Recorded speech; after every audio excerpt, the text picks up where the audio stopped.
हमारे स्वर्गीय पिता, हम धन्यवाद करते हैं आपकी दया से आज का दिन हम देख सके प्रभु।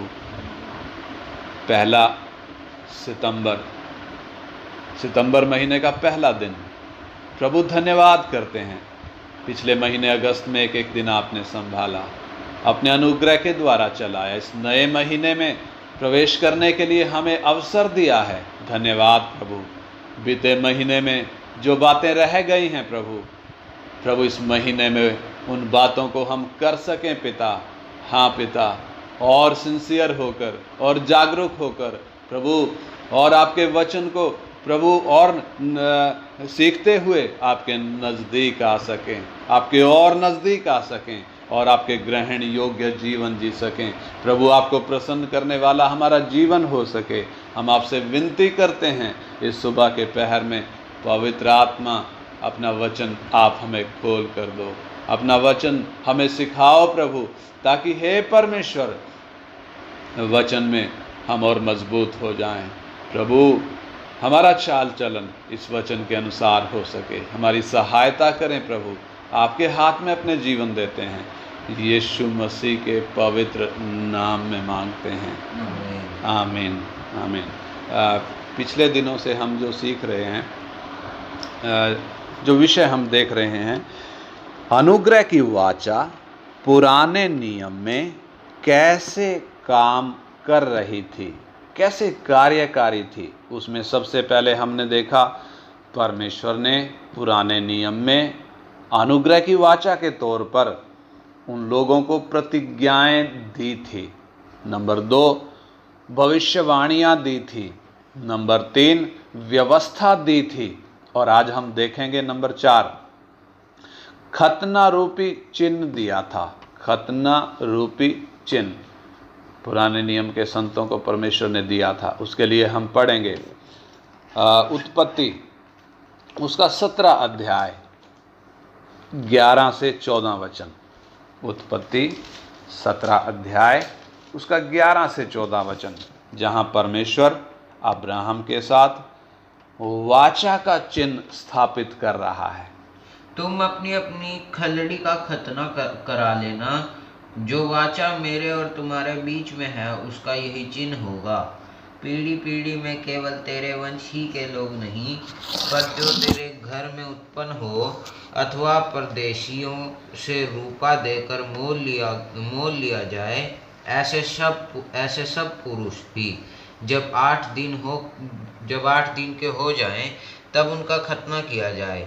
जो तेरे घर में उत्पन्न हो अथवा तेरे रूपे से मोल लिया जाए, उसका खतना अवश्य ही किया जाए। इस प्रकार मेरी वाचा जिसका चिन्ह तुम्हारी देह में होगा, वह युग युग रहेगी। जो पुरुष खतना रहित रहे, वह अर्थात जिसकी खलड़ी का खतना ना हो, वह प्राणी अपने लोगों में से नष्ट किया जाए, क्योंकि उसने मेरे साथ बांधी हुई वाचा को तोड़ दिया। हाँ, बस इसको एक बार फिर से मैं पढ़ता हूँ। तुम अपनी अपनी खलड़ी का खतना करा लेना। जो वाचा मेरे और तुम्हारे बीच में है उसका यही चिन्ह होगा।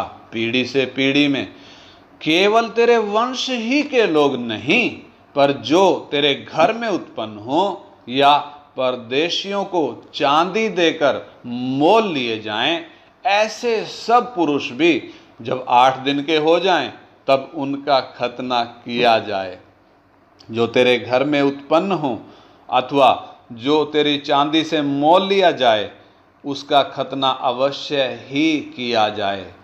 जो मेरी वाचा जिसका चिन्ह तुम्हारी देह में होगा, वो युग युग रहेगी। जो पुरुष खतना रहित रहे, अर्थात जिसकी खलड़ी का खतना ना हो, वो प्राणी अपने लोगों में से नाश किया जाए, क्योंकि उसने मेरे साथ बांधी हुई वाचा को तोड़ दिया। हम देखते हैं परमेश्वर यहाँ पर अब्राहम के साथ वाचा का वो चिन्ह दे रहा है कि तुम्हारे देह में तुम्हारी खलड़ी का खतना हो, हर एक पुरुष का हो। तो इसमें जब ये वचन हम पढ़ते हैं, वाचा का जो चिन्ह परमेश्वर खतना के रूप में दे रहा है, उसके 5 मुख्य नियम, 5 मुख्य पहलू इधर हमें समझ में आते हैं, जिसमें सबसे पहला ये खतना, इसका कोई विकल्प नहीं है, अर्थात इसमें कोई छूट नहीं है। दूसरा, हर एक पुरुष का खतना होना अवश्य है। और तीसरा, जन्म के 8वें दिन खतना होना जरूरी है। और चौथा हम देखते हैं, ये परमेश्वर की वाचा का चिन्ह है, परमेश्वर की वाचा का चिन्ह, परमेश्वर ने जो बांधी है उस वाचा का चिन्ह है। और नंबर 5, जिसका खतना नहीं हुआ ऐसा प्राणी, उसको जान से मारना है। जिसका खतना नहीं हुआ उसको जान से मारना। इससे हमें खतना की गंभीरता समझ में आती है। ये 5 मुख्य बातें इस खतना में हैं। परमेश्वर ने ये खतना का नियम क्यों दिया? हम देखें, खतना का नियम इसलिए दिया गया ताकि परमेश्वर की प्रजा यानी परमेश्वर के लोग, इस्राएल, अपने परमेश्वर के प्रति निष्ठावान हो जाएं, आज्ञाकारी हो जाएं, विश्वास योग्य हो जाएं। उनको ये भली भांति याद रहे कि हम इस संसार के दूसरे लोगों जैसे नहीं हैं। इस संसार के दूसरे लोगों से हम अलग हैं। हम उनके समान अपने मन की अभिलाषाओं के अनुसार नहीं चल सकते। हम अपने संपूर्ण मन से अपने परमेश्वर के प्रति विश्वास योग्य बने रहेंगे। ये बात उनके हमेशा वो जो निशान जो शरीर में याद दिलाता है। हम अपने परमेश्वर के प्रति अपने संपूर्ण मन से आज्ञाकारी होकर विश्वास योग्य बनेंगे। सच्चाई के साथ, न्याय के साथ, धर्म के साथ हम काम करेंगे, व्यवहार करेंगे, ताकि संसार में बाकी जितने लोग हैं, अन्य जाति लोग जितने भी हैं, वो उनके जीवन को देखकर परमेश्वर के प्यार को समझ सकें। इसलिए खतना के द्वारा जो परमेश्वर ने जो नियम दिया है, इस खतना के द्वारा उसकी शरीर की फालतू खलड़ी को काट कर अलग किया जाता है। हर एक पुरुष का वो फालतू खलड़ी जो है उसको काट कर अलग किया जाता है। लेकिन हम देखते हैं कि जैसे जैसे समय बीतता गया, समय के साथ ये खतना इस्राएलियों में, क्योंकि परमेश्वर ने ये खतना वाचा व्यवस्था के नियम में भी दिया था, व्यवस्था के जो नियम थे उन नियमों में भी ये परमेश्वर ने दिया था। और हम देखते हैं जैसे जैसे समय गुजरता गया, इस्राएली लोग, उनके लिए ये खतना सिर्फ एक रिवाज बनकर रह गया, रिवाज बनकर रह गया। शरीर में खतना करते हैं, लेकिन वो खतना क्यों करना है वो बात को उन्होंने ध्यान नहीं दिया। वो जितनी गंभीरता होनी चाहिए थी उतनी गंभीरता नहीं रह गई। परमेश्वर के चुने हुए लोग संसार की अन्य जातियों के समान ही अपने मन की अभिलाषाओं के अनुसार चलने लग गए। जैसे अन्य जाति लोग अपने मन की अभिलाषाओं में जीवन बिताते हैं, वैसे ही परमेश्वर के चुने हुए लोग भी वैसे ही चलने लग गए। उनके मन में परमेश्वर का स्थान, परमेश्वर उनके मन में जो परमेश्वर का स्थान था वो स्थान किसी और चीज ने ले लिया, कोई और चीजों ने ले लिया। कौन सा स्थान? जो स्थान परमेश्वर को था वो दूसरी चीजों ने ले लिया। इसलिए परमेश्वर जब उनसे नाराज होकर या क्रोधित होकर जब उनसे बात कर रहा है, हम उसके लिए पढ़ेंगे यिर्मयाह नबी की पुस्तक, यिर्मयाह नबी की पुस्तक, उसका 4 अध्याय, उसका 1 वचन से 4 वचन तक हम पढ़ें। यिर्मयाह नबी की पुस्तक, उसका 4 अध्याय 1 से 4 वचन हम पढ़ें। यहोवा की यह वाणी है, हे इज़राइल, यदि तू लौट आए तो मेरे पास लौट आ। यदि तू घिनौनी वस्तुओं को मेरे सामने से दूर करे तो तुझे आवारा फिरना ना पड़ेगा। और यदि तू सच्चाई और न्याय और धर्म से यहोवा के जीवन की शपथ खाए तो जाति जाति उसके कारण अपने आप को धन्य कहेंगी और उसी पर घमंड करेंगी। क्योंकि यहूदा और यरूशलेम के लोगों से यहोवा ने यूँ कहा, अपनी अपनी पड़ती भूमि को जोतो और कटीले झाड़ों में बीज मत बो। हे यहूदा के लोगों और यरूशलेम के निवासियों, यहोवा के लिए अपना खतना करो, हाँ, अपने मन का खतना करो, नहीं तो तुम्हारे बुरे कामों के कारण मेरा क्रोध आग के समान भड़केगा और ऐसा होगा कि कोई उसे बुझा ना सकेगा। हाँ, इधर देखो, परमेश्वर इस्राएल के लोगों से गुस्सा क्यों है, उसके पीछे का कारण क्या है। ये लोग शरीर में खतना तो करते हैं, उसको एक रिवाज के तौर पर पूरा करते हैं, 8वें दिन खतना करते हैं, लेकिन वो खतना किया क्यों जा रहा है, वो बात को ये भूल चुके हैं। इसलिए इनकी हालत कैसी है। परमेश्वर कहता है कि हे इस्राएल, यदि तू लौट आए तो मेरे पास लौट आ, यदि तू घिनौनी वस्तुओं को मेरे सामने से दूर करे तो तुझे आवारा फिरना ना पड़ेगा। यानी परमेश्वर क्या कहता है कि तू अपनी घिनौनी वस्तुओं को मेरे सामने से दूर कर। घिनौनी वस्तुएं, ये कहाँ आ गई हैं घिनौनी वस्तुएं? यानी जो स्थान परमेश्वर का था वो स्थान इन घिनौनी वस्तुओं ने ले लिया। और 2 में लिखा है, यदि तू सच्चाई और न्याय और धर्म से यहोवा के जीवन की शपथ खाए तो अन्य जातियां, जाति जाति के लोग उसके कारण अपने आप को धन्य कहेंगी और उसी पर घमंड करेंगी। यानी परमेश्वर ने यह खतना रूपी चिन्ह इस्राएल को क्यों दिया था? ताकि इस्राएली लोग परमेश्वर के प्रति उतना आज्ञाकारी होकर चलें, इनका संपूर्ण मन परमेश्वर पर लगा रहे, सच्चाई के साथ, न्याय के साथ, धर्म के साथ ये व्यवहार करें। और जब ऐसा जीवन इनका अन्य जाति के लोग देखें तो वे भी परमेश्वर को धन्य कहें, वे भी परमेश्वर पर घमंड करें, वे भी परमेश्वर के प्यार को समझें। और इधर 3 में लिखा है, क्योंकि यहूदा और यरूशलेम के लोगों से यहोवा ने यूं कहा है, अपनी पड़ती भूमि को जोतो और कंटीले झाड़ों में बीज मत बो। ये पड़ती भूमि को जोतो का मतलब क्या है?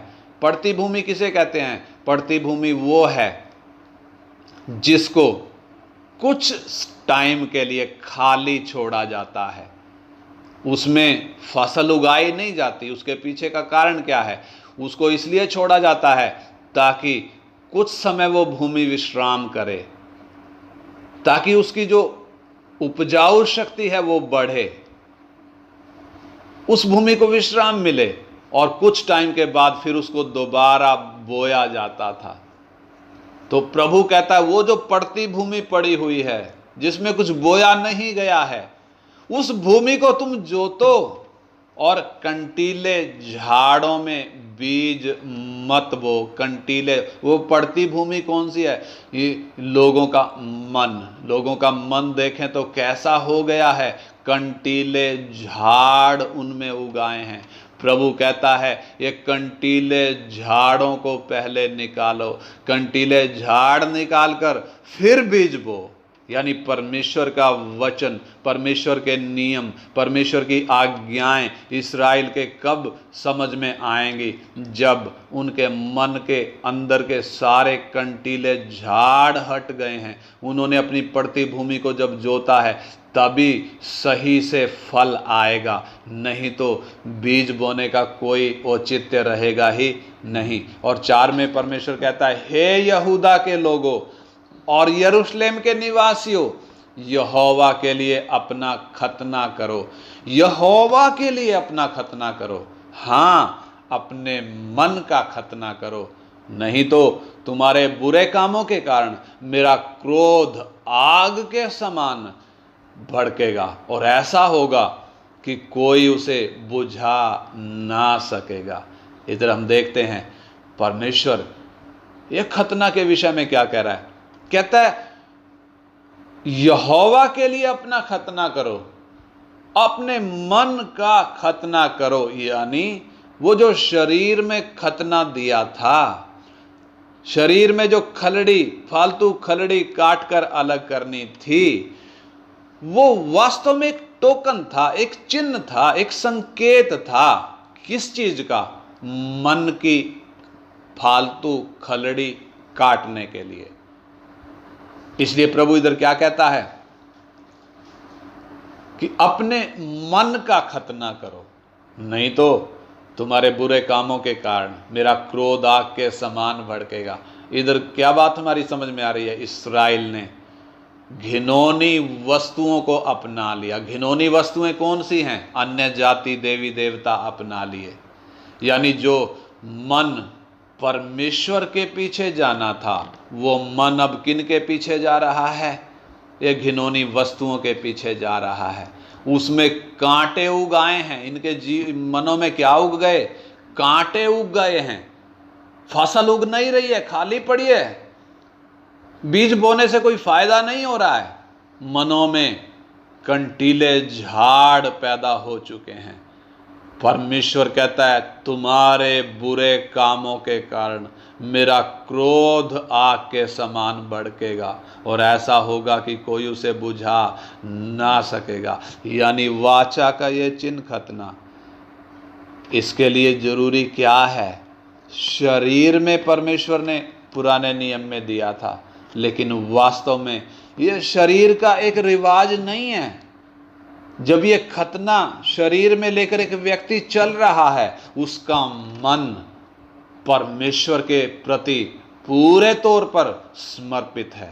परमेश्वर के अलावा अपने मन में किसी और को वो कोई जगह नहीं दे सकता।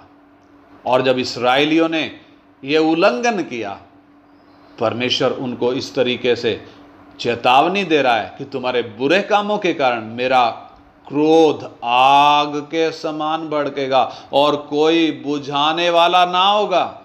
उस आग को कोई बुझाने वाला ना होगा। ये आग अगर भड़क गई, कोई बुझाने वाला नहीं होगा। इसलिए परमेश्वर चेतावनी दे रहा है ताकि वो अपने मन को फिरा लें।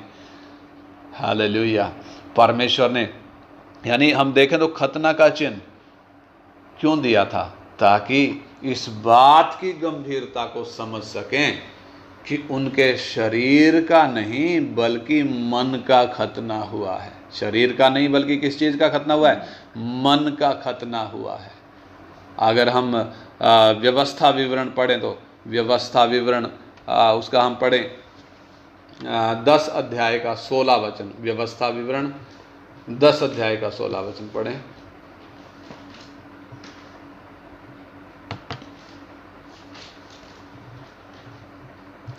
इसलिए अपने अपने हृदय का खतना करो और आगे को हठीले ना रहो। हाँ, देखो परमेश्वर पुराने नियम में ही कह रहा है, नए नियम में भी बात नहीं आई है। क्या कह रहा है? इसलिए अपने अपने हृदय का खतना करो, यानी अपने अपने मन का खतना करो और आगे को हठीले ना रहो। आगे को क्या ना रहो? हठीले ना रहो। यानी कि एक व्यक्ति शरीर में तो खतना ले लिया, लेकिन मन में कठोर होकर चल रहा है। परमेश्वर बर्दाश्त करेगा नहीं। परमेश्वर क्या कह रहा है? इसलिए अपने अपने हृदय का खतना करो और आगे को हठीले ना रहो। यिर्मयाह नबी की किताब 9 का 26 वचन हम पढ़ें। अभी जो हम पढ़ रहे थे 9 अध्याय उसका 26 वचन हम पढ़ें। यिर्मयाह में 9 अध्याय उसका 26 वचन। अर्थात मिस्रियों, यहूदियों, अदोमियों, अम्मोनियों, मोआबियों को और उन रेगिस्तान के निवासियों को जो अपने गाल के बालों को मुंडा लेते हैं, क्योंकि ये सब जातियां तो खतना रहित हैं और इजराइल का सारा घराना भी मन में खतना रहित है। हाँ, इसका 25 और 26 मैं पढ़ता हूँ। देखो, यहोवा की ये वाणी है कि ऐसे दिन आने वाले हैं कि जिसका खतना हुआ हो उनको खतना रहितों के समान मैं दंड दूंगा। जिनका खतना हुआ हो उनको कैसे दंड दूंगा? उनको खतना रहितों के समान दंड दूंगा, अर्थात मिस्रियों को, यहूदियों को, एदोमियों को, अम्मोनियों को, मोआबियों को और उन रेगिस्तान के निवासियों के समान जो अपने गाल के बालों को मुड़ा डालते हैं, क्योंकि ये सब जातियां तो खतना रहित हैं और इस्राएल का सारा घराना भी मन में खतना रहित है। परमेश्वर को यह बात क्यों कहनी पड़ी? यहूदी भी, इस्राएली भी कैसे हो गए हैं? ये अन्य जातियों के समान खतना रहित हो गए हैं। शरीर में तो खतना लिए घूम रहे हैं, लेकिन वास्तव में इनका मन परमेश्वर से लगा हुआ नहीं है।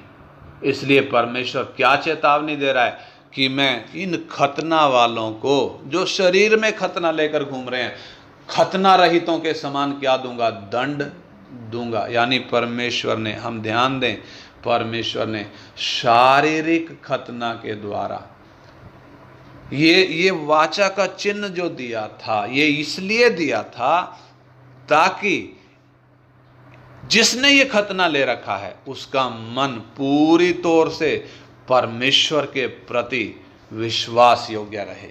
और हम देखते हैं कि इस शारीरिक खतना में पुरुष की फालतू खलड़ी को काटकर अलग करना था, जिसमें दर्द का अनुभव जुड़ा हुआ था।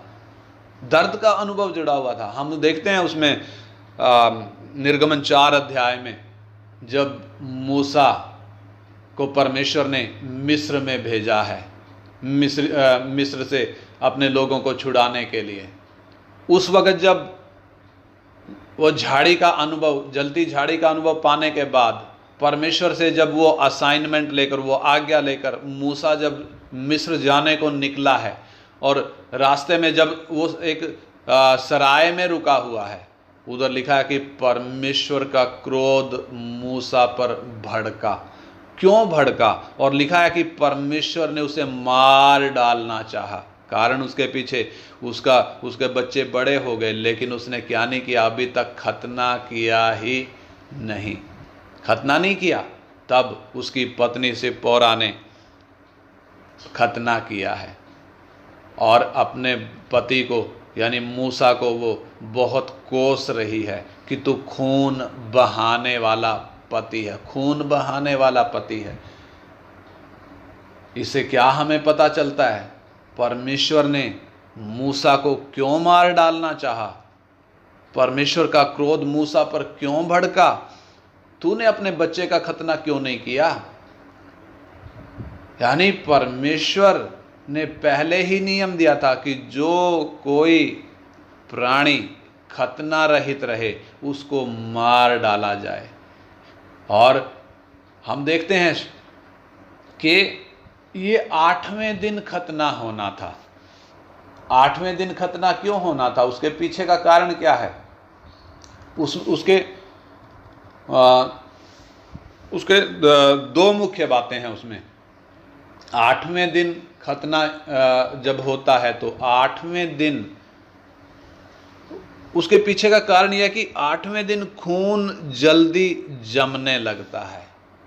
जब खलड़ी काटते हैं खून निकलता है, वो खून 8वें दिन ऐसी हालत में होता है कि वो जल्दी जमता है। अगर 8वें दिन नहीं होता है, बाद में होता है, बड़ा होने पर ये काम होता है, तो फिर ये खून इतनी जल्दी नहीं जमता। बहुत भारी दर्द भी होता है और वो दर्द इतनी जल्दी ठीक भी नहीं होता, देर तक रहता, जख्म भी देर तक रहता है, खून भी देर तक बहता रहता है, इसलिए उसके ठीक होने में टाइम लगता है। इसलिए 8वें दिन परमेश्वर ने बोला, और 8वें दिन जल्दी वो ठीक हो जाता था। और उसके अलावा दूसरी बात, 8वें दिन का मतलब बीच में एक विश्राम दिन है। यानी जिसका खतना हो रहा है, बीच में उसने किसको देखा है? एक विश्राम दिन को देखा है। जिसका मतलब क्या है? परमेश्वर क्या चाहता है?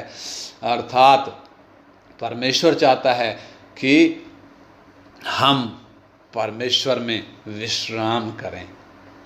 हमें चिंता का भार लेकर चलने की ज़रूरत नहीं, बल्कि परमेश्वर में विश्राम का अनुभव पाएं। इसलिए परमेश्वर ने 8वें दिन खतना की बात कही, 8वें दिन खतना की बात कही। और हम देखते हैं इसमें दर्द का अनुभव है। और आज के समय में, वर्तमान युग में, अनुग्रह के युग में अगर हम देखें तो ये फालतू खलड़ी कौन सी है? उस वक़्त शारीरिक खलड़ी काटी जाती थी। आज के समय में क्या है? ये फालतू खलड़ी कौन सी है? ये है हमारे अंदर है फालतू खलड़ी, वो है शारीरिकता। हर एक व्यक्ति के अंदर शारीरिकता है। इस शारीरिकता रूपी फालतू खलड़ी को परमेश्वर क्या चाहता है? इसको हम क्या करें? काटें। और ये शारीरिकता ऐसी है, इसको हम प्यार करते हैं। क्या करते हैं? इसको प्यार करते हैं। अपनी इच्छाओं को, अपनी अभिलाषाओं को, अपने आप को हम प्यार करते हैं। यानी अब्राहम के विषय में देखें तो अब्राहम को परमेश्वर ने वायदा किया हुआ पुत्र दिया जिसका नाम इसहाक था, और परमेश्वर उससे प्यार करता था। और परमेश्वर जब उससे प्यार अब्राहम उससे प्यार करता था, और अब्राहम जब इसहाक से प्यार करता है तो परमेश्वर से जो प्यार करना चाहिए, उस अब्राहम और परमेश्वर के बीच में बाधा बनकर कौन खड़ा हो रहा है? इसहाक खड़ा हो रहा है। और हम देखते हैं इसलिए परमेश्वर उत्पत्ति 22:2 में वो पढ़ें, उत्पत्ति 22:2, परमेश्वर अब्राहम से क्या कहता है और क्यों कहता है, उस बात को जरा समझें कि परमेश्वर अब्राहम को क्या कह रहा है। उसने कहा, अपने पुत्र को अर्थात अपने इकलौते पुत्र इसहाक को जिससे तू प्रेम रखता है संग लेकर मोरिया देश में चला जा, और वहाँ उसको एक पहाड़ के ऊपर जो मैं तुझे बताऊंगा होम बलि करके चढ़ा। हाँ, यानी जिस इसहाक से अब्राहम प्यार करता है, परमेश्वर के प्यार में जो बाधा बन रहा है, परमेश्वर कहता है तू अपने पुत्र को अर्थात अपने इकलौते पुत्र इसहाक को जिससे तू प्यार करता है संग लेकर मोरिया देश में चला जा, और वहां उसको एक पहाड़ के ऊपर जो मैं तुझे बताऊंगा होम बलि करके चढ़ा। ऐसे ही हम भी किससे प्यार करते हैं? हमारा भी प्यारा एक इसहाक है। वो कौन है? हमारे अंदर जो शारीरिकता है, हमारे अंदर अपनी जो खुदी है, अपनी इच्छाएं हैं, हमारी अपनी जो पसंद है, हमारा अपनी जो पहचान है, हम उससे प्यार करते हैं। इसलिए परमेश्वर चाहता क्या है? इस फालतू खलड़ी को काटकर अलग किया जाए। इसलिए परमेश्वर ने पुराने नियम में शरीर की खलड़ी काटने को बोला था, लेकिन वो छाया किसकी है? वो छाया है मन के खतने की छाया है। मन का खतना का मतलब एक विश्वासी ने अपने शारीरिकता को काट कर अलग करना है। इसलिए परमेश्वर का वचन कहता है जो मसीह यीशु के हैं उन्होंने अपने शारीरिकता को उसकी इच्छाओं और अभिलाषाओं समेत क्रूस पर चढ़ा दिया है। गलाती 5 अध्याय में हम वो वचन पढ़ सकते हैं। जैसे शरीर में देखें तो खतना बाहर से दिखता नहीं था, वो अंदर का एक अनुभव था, लेकिन इसका प्रभाव चाल चलन में दिखाई देता था। ऐसे ही आज भी मन का खतना का मतलब क्या है? आज मन का खतना है, आज शरीर का खतना नहीं है। विश्वासियों का शरीर का खतना नहीं है, उनको वाचा का चिन्ह शरीर में लेकर चलने की जरूरत नहीं है, बल्कि वो एक छाया थी। किसका? मन का खतना होने की छाया थी। इसलिए परमेश्वर इस्राएलियों को बोलता है कि तुम अपने मन का खतना करो। तो एक विश्वासी का यह व्यक्तिगत अनुभव है, व्यक्तिगत अनुभव। उद्धार पाया हुआ एक विश्वासी मन का खतना की हुई दशा में चलता है, जो अपनी शारीरिकता को किधर टांग कर रखता है? नए मनुष्य के अधीन रखता है, क्रूस पर टांग के रखता है। किसी भी प्रकार से संसार की रीति पर वो चलता नहीं है, किसी भी किसी भी बात में संसार के समान वो चलता नहीं है। मन का खतना यानी अपने हृदय की गहराई से परमेश्वर के लिए अलगदाई रखना, उस पर पूरा पूरा भरोसा रखना, पूरा पूरा भरोसा रखना। हालेलुया। पुराने नियम का खतना एक बार का अनुभव था, लेकिन नए नियम में ये हर रोज का अनुभव है, हर दिन का अनुभव है। प्रभु में विश्राम करेंगे तो क्या होगा, वो हर दिन हमें जय के उत्सव में लेकर चलेगा। दूसरा कुरिन्थी 2:14 में लिखा है कि परमेश्वर का धन्यवाद हो जो मसीह में सदा हमको जय के उत्सव में लिए फिरता है और अपने ज्ञान का सुगंध हमारे द्वारा हर जगह फैलाता है। यानी शारीरिकता रूपी ये फालतू खलड़ी ही उस जय के जीवन में चलने में बाधा बनती है। जय के जीवन में आगे बढ़ने में सबसे बड़ी रुकावट कौन है? ये शारीरिकता है। इसलिए इस फालतू खलड़ी को काटने के लिए, इसको क्रूस पर टांगने के लिए परमेश्वर एक विश्वासी से अपेक्षा करता है। लेकिन जिनका खतना हो गया है, जिन्होंने अपनी शारीरिकता को क्रूस पर टांगा है, वो संसार के समान नहीं चल सकता। उसके चाल चलन से दिख जाता है ये उद्धार पाया हुआ व्यक्ति है। पुराने नियम के संतों में अगर हम देखें तो उन्होंने पवित्र आत्मा की भरपूरी नहीं पाई थी, ना ही उनके लिए क्रूस पर कीमत दी गई थी। तो भी अपने विश्वास को साबित करने के लिए हम प्रार्थना करने जा रहे हैं, तो भी उन्होंने अपने विश्वास को साबित करने के लिए शरीर में खतने का चिन्ह पाया। वो दुनिया के समान नहीं चले, बल्कि दुनिया से अलग होकर चले। अब्राहम को देखें तो उसने अपने प्यारे और इकलौते पुत्र को परमेश्वर के एक इशारे पर बलिदान करने के लिए वेदी पर रख दिया, जिसके द्वारा उसने परमेश्वर के प्रति अपने समर्पण, आज्ञाकारिता और विश्वास योग्यता का सबूत दिया। हालेलुया। पुराने नियम के संतों ने यदि सबूत दिया तो फिर मेरे और आपके लिए कौन सा बहाना है?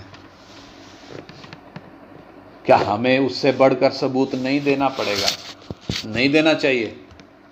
जब वो लोग आसानी से चल पाए, शरीर में वाचा का चिन्ह खतना लेकर जब वो आसानी से चल पाए और अपने जीवन से परमेश्वर को प्रसन्न किया, तो हम जिनके मन का खतना हुआ है, अपने जीवन में हम चलते कैसे हैं? इस सुबह के पहर में हम जरा जांच कर देते हैं। जिसके मन का खतना हुआ है, उसको अलगदाई के लिए उकसाने की ज़रूरत नहीं पड़ती। उसको बार बार बोलना नहीं पड़ता कि संसार के समान मत चल, संसार के समान मत चल, अलगदाई अलगदाई अलगदाई। ये उसको बार बार उकसाने की ज़रूरत नहीं पड़ती, बल्कि वो खुद ही, जिसके मन का खतना हुआ है, वो खुद ही अपने जीवन को परमेश्वर के लिए पवित्र बना कर रखता है। संसार की कोई गंदगी अपने अंदर आने नहीं देता है। यानी साधारण सा सिद्धांत है, अगर हम समझें तो साधारण सा सिंपल सिद्धांत है कि यदि एक विश्वासी का चाल चलन दुनिया से अलग नहीं है, दुनिया के जैसा है, तो जो सजा दुनिया पर गिरनी है, जो दंड दुनिया पर आना है, वो दंड किस पर भी आएगा? उस विश्वासी पर भी आएगा जिसका चाल चलन दुनिया के समान है। इसलिए आइए हम प्रार्थना करें। सुबह के पहर में हम अपने चाल चलन को जांचें, हम अपने जीवन को जांचें। क्या मेरे मन का खतना जब हो गया, मैं उस हालत में चलता हूँ? अब्राहम ने अपनी विश्वास योग्यता को साबित किया। एक ही बेटा है, प्यार करता है, इकलौता बेटा है, वायदा किया हुआ है, परमेश्वर ने वायदा करके दिया है। लेकिन जब वो बाधा बन रहा है, परमेश्वर उसको वेदी पर रखने की बात एक ही बार बोला। अब्राहम ने बिना देर किए अपने बेटे को वेदी पर रख दिया। क्या मैं और आप अपनी खुदी को, अपने घमंड को, अपने आप को, मैं जो हम बोलते हैं, मेरा हम जो बोलते हैं, हमें जो बुरा लगता है, कोई कुछ कह दे हमें बुरा लगता है, क्या इस शारीरिकता को हम वेदी पर रखेंगे? हम क्रूस पर टांगेंगे? क्या हम इस फालतू खलड़ी को काट कर फेंकेंगे? आइए हम प्रार्थना करें। हमारे स्वर्गीय पिता, आपके पवित्र वचनों के लिए हम धन्यवाद करते हैं। हमने देखा पुराने नियम में अनुग्रह की वाचा का किस तरीके से वो कार्य करती थी। उसका वाचा के चिन्ह के तौर पर उनको खतना दिया गया था, जो उनके मन की खतना होने की दशा को दिखाता था। प्रभु, इन दिनों में जब हमने मसीह यीशु के द्वारा उद्धार पाया है, हमारे भी मन का खतना हुआ है। हे प्रभु, होने दे इन अंत के दिनों में, जब आपकी आमद नजदीक है प्रभु, अति शीघ्र आप आने वाले हैं, हम अपने मन की खतना की हुई दशा में चल सकें, आपको प्रसन्न करने वाला जीवन जी सकें, अपने संपूर्ण मन से प्रभु आपको प्रसन्न करने का वो चाल चलन हमारे जीवनों में आ जाए।